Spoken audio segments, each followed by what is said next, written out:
A British health worker again makes global headlines as she receives a top civilian honor for nurses in the UK from no less than Queen Elizabeth II. May Parsons was at the forefront of a milestone in the global COVID-19 fight. She joins us tonight on The Final Word, live from England. Nurse May, thank you so much for joining us. Congratulations.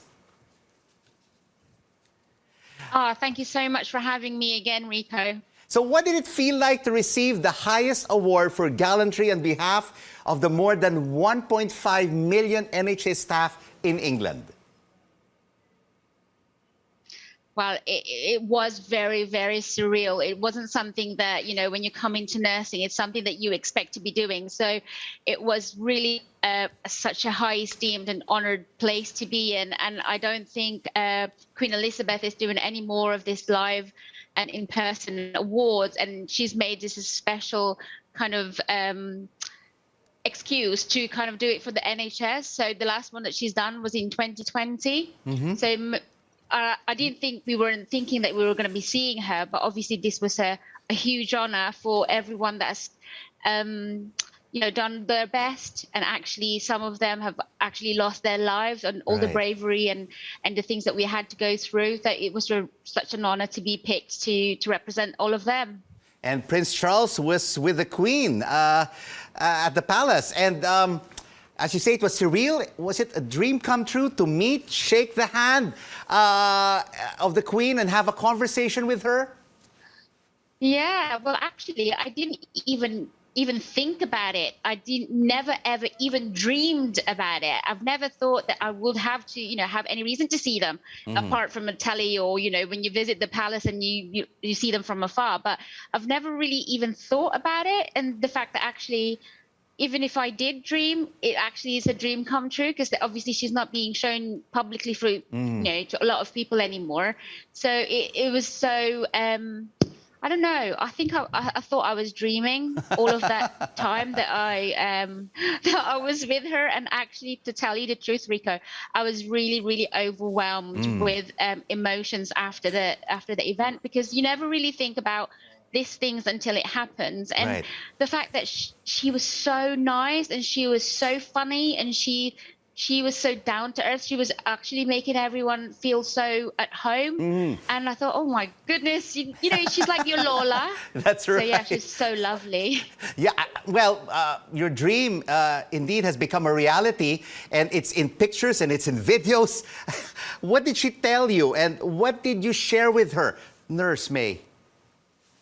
Well, actually, she said to me, well, she was asking me what I do. And I said, oh, I look after the respiratory wards that look after the COVID patients. And then she jokingly said, oh, are you still alive? Because obviously it was a really difficult place. And also she was asking us about, oh, what are you going to do with the medal? And then because I said to Amanda, the chief exec of the NHS, I said, I actually want to take it home.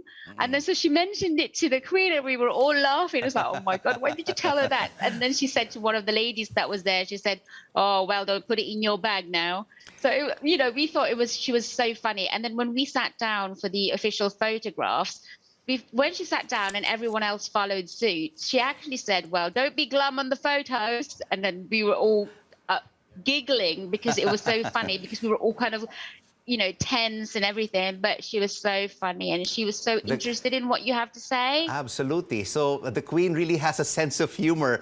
But Nurse May, no one will ever forget that you administered the world's first COVID-19 vaccine to 90-year-old grandmother Margaret Keenan. Looking back to December the 8th of 2020, how does it feel to be in the history books? Oh, I don't know. It's still weird every time people tell me that, because I said, every time you're a nurse, you do your vaccination, you do your injections, thousands of it. Never in my whole lifetime that I would have thought someone would be interested in one jab. So obviously, I don't think any one of us has actually thought that maybe we're going to go through a pandemic either. So these are extraordinary times.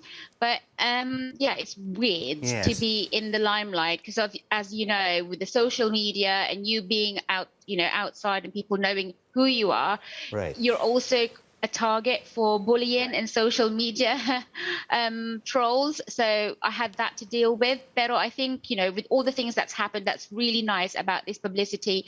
I'll just take the good ones and just forget about the bad ones. Absolutely. Throw them away. All the bad vibes and all the bad news. And Nurse May, you've worked for Britain's National Health Service since migrating from the Philippines, close to 20 years now. What is your message for your fellow nurses in the UK, here in the Philippines, and around the world who look up to you as a role model?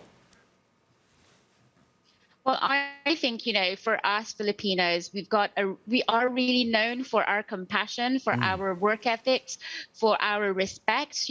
I think that is something that we are widely known for, and for our hospitality and our being friendly, And I think for the Filipino nurses around the world, I think you should be proud. You should be proud of your accomplishments. You own your Filipino culture, because that is what makes you what you are.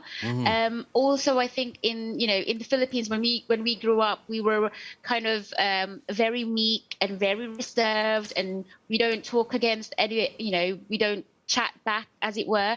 In here, in a different country with a different culture, if you don't ask for what you want or for what you need, you will never get the answer. So be brave. Ask those questions. That is, if you think it's going to make you progress and be better, please ask them. Have the confidence to ask for what you need. And also, of course, just keep close to your heart what makes you special, because you are special. Because, being a Filipino, we have been reared by our parents with such good, respectful manners. We are, very caring and compassionate. Those are the things that are really quite important in what we do. So for me, keep your pledge, keep your promise to serve and to care, and you will succeed. Just make sure that you are able to, when you get better or you advance, make sure that you let or take people with you as you go up, because that will just, bring everyone up with you. Nurse May, we are indeed very proud of you. Congratulations. Thank you so much for making time for us right here on The Final Word. Filipina-British nurse May Parsons joining us from England.